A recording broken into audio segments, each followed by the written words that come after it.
Hi guys, I am doctor Neelu Mishra. जैसा कि मैंने कल आपको प्रॉमिस किया था कि आज मैं आपके लिए जो चैप्टर लेके आऊँगी वो है the cell organelles. This is a very important topic.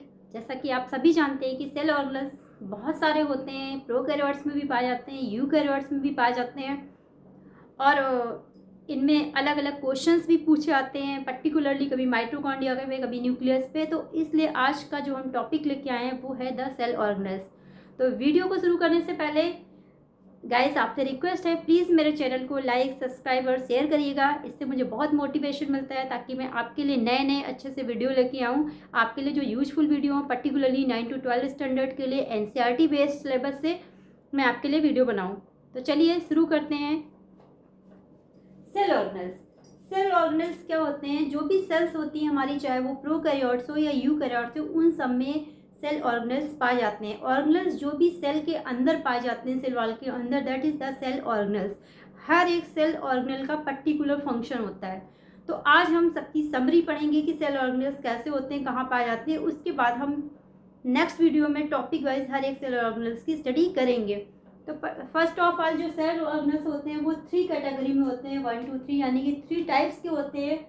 और डियर गाइस, मैंने जो सेल ऑर्गेनेल्स उनको शॉर्ट में CO यूज़ किया है। तो यहाँ पे जहाँ भी आप CO देखेंगे दैट मीन्स कि सेल ऑर्गेनेल्स मैंने लिखा हुआ है। तो सेल ऑर्गेनेल्स 3 टाइप्स के होते हैं, फर्स्ट, सेकंड एंड थर्ड। जो फर्स्ट कैटेगरी वाला सेल ऑर्गेनेल्स है वो क्या होता है? Cell organelles with no membrane, यानी कि ऐसा सेल ऑर्गेनेल जिसके चारों ओर कोई मेम्ब्रेन नहीं पाई जाती है, उनको हम बोलते हैं cell organelles with no membrane. और ये जो सेल ऑर्गेनेल होते हैं बिना मेम्ब्रेन के, ये क्या होते हैं? प्रोकैरियोट्स और यूकैरियोट्स दोनों में पाए जाते हैं। ओवरऑल जितने भी सेल ऑर्गेनेल्स हैं वो कुछ डिवाइड हैं, कुछ प्रोकैरियोट्स में होते हैं और कुछ प्रोकैरियोट्स यूकैरियोट्स दोनों में होते हैं। यानी कि यूकैरियोट्स में तो सारे ही पाए जाते हैं मोस्टली, बट प्रोकैरियोट्स में लिमिटेड होते हैं। तो cell organelles with no membrane में जो होते हैं, जिनमें कोई मेम्ब्रेन नहीं होती, वो प्रोकैरियोट्स और यूकैरियोट्स दोनों में होते हैं। इनके एग्जाम्पल क्या है? Ribosomes and cytoskeleton. राइबोसोम 2 तरह के होते हैं, 70S एंड 80S। तो जो प्रोकैरियोट्स में होंगे वो 70S होंगे, जो यूकैरियोट्स में होंगे वो 80S होंगे। नेक्स्ट टाइप का जो सेल ऑर्गेनेल है, cell organelle with single membrane, यानी ऐसे सेल ऑर्गेनेल जिनके चारों ओर सिर्फ सिंगल लेयर पाई जाएगी, सिंगल मेम्ब्रेन पाई जाएगी, डबल मेम्ब्रेन नहीं होगी। वो उस टाइप के सेल ऑर्गेनेल जो में कि सिंगल मेम्ब्रेन पाई जाती है, मेम्ब्रेन बाउंड सिंगल ऑर्गेनेल बोलते हैं उनको। और ये क्या होते हैं? सिर्फ यूकैरियोट्स में पाए जाते हैं।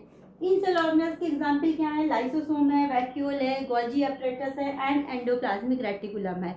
ये सारे cell organelles single membrane bound होते हैं। और एंडोप्लाज्मिक रेटिकुलम फिर से 2 तरह की हो जाती है, एक होती है स्मूथ एंडोप्लाज्मिक रेटिकुलम एंड एक होती है रफ एंडोप्लाज्मिक रेटिकुलम। लेकिन ये सारे ही सिर्फ यूकैरियोट्स में पाए जाते हैं, प्रोकैरियोट्स में मेम्ब्रेन बाउंड सेल ऑर्गेनेल्स नहीं पाए जाते हैं। रफ ER क्या होती है? जो रफ एंडोप्लाज्मिक रेटिकुलम होती है उसमें राइबोसोम्स प्रेजेंट होते हैं उसकी सरफेस पे, और ये प्रोटीन सिंथेसिस में हेल्प करती है, काम करती है। स्मूथ एंडोप्लाज्मिक रेटिकुलम क्या होता है? इसकी सरफेस स्मूथ होती है क्योंकि इसमें कोई भी राइबोसोम अटैच नहीं होते हैं।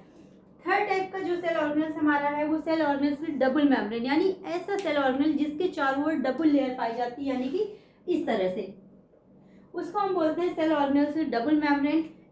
इस टाइप के डबल मेम्ब्रेन सेल ऑर्गेनेल्स कहाँ पाए जाते हैं? ये भी सिर्फ यूकैरियोट्स में ही पाए जाते हैं। यानी कि प्रोकैरियोट्स में सिर्फ ऐसे सेल ऑर्गेनेल ही पाए जाते हैं जिनके चारों ओर कोई भी मेम्ब्रेन ना हो। उसके अलावा जितने भी सेल ऑर्गेनेल्स हैं वो सिर्फ यूकैरियोट्स में पाए जाते हैं। इसके एग्जाम्पल क्या है? माइटोकॉन्ड्रिया है, क्लोरोप्लास्ट है एंड न्यूक्लियस है।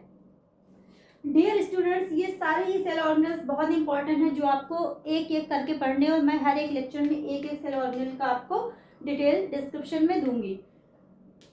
जो माइटोकॉन्ड्रिया है, जैसे आप अगर आपके एग्जाम में क्वेश्चन आता है तो आप ब्रैकेट में लिख भी सकते हैं, रेस्पिरेशन में हेल्प करता है। क्लोरोप्लास्ट का मेन फंक्शन फोटोसिंथेसिस होता है। न्यूक्लियस तो मेटाबॉलिक एक्टिविटी को कंट्रोल करता है। तो इस तरह से सेल ऑर्गेनेल की ये कैटेगरी है। तो आज का जो हमारा टॉपिक था उसको हम यहीं पे फिनिश करते हैं। कल से हम हर एक सेल ऑर्गेनेल को 1 by 1 डिटेल में स्टडी करेंगे। तो thank you dear students. Hope करती हूँ कि आपको हमारे सारे लेक्चर समझ में आ रहे होंगे, आपके सिलेबस के अकॉर्डिंग ही होंगे। तो अगेन आपसे रिक्वेस्ट करती हूँ, प्लीज़ मेरे शेयर को ज़्यादा से ज़्यादा लाइक, सब्सक्राइब और शेयर करिएगा। और आपके जो भी क्वेश्चंस हैं, क्वेरी है, या इस टॉपिक में कोई ऐसी चीज़ें हैं जो आपको समझ नहीं आ रही हैं, तो आप हमें कमेंट बॉक्स में लिख के पूछ सकते हैं, या फिर आप हमें email ID मेरी जो कि neelumishra999@gmail.com, उस पर भी मेल करके पूछ सकते हैं। और आप हमें इंस्टाग्राम पे भी फॉलो कर सकते हैं। Thank you.